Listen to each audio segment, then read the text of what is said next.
आदरणीय बच्चूभाऊ यांनी शिवसेनेत प्रवेश केलेला आहे। प्रहार जनशक्ती पक्ष शिवसेनेत विलीन केलेले आहे। प्रहार संघटना मात्र दिव्यांगाची असेल किंवा कामगार संघटना असेल किंवा सामाजिक संघटना असेल ही मात्र वेगळी ठेवलेली आहे।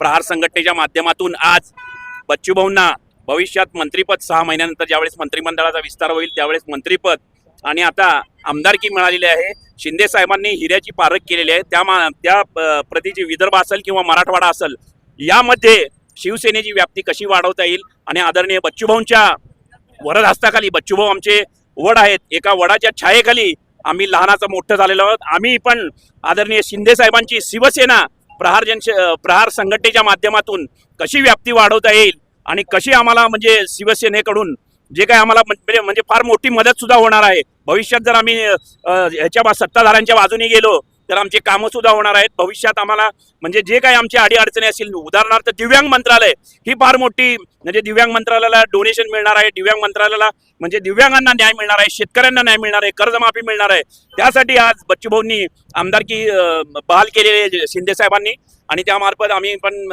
शिंदे सेनेची व्याप्ती कशी वाढवता येईल या प्रहार जनशक्ती पक्ष असेल किंवा संघटनेच्या माध्यमातून बघू। आम्ही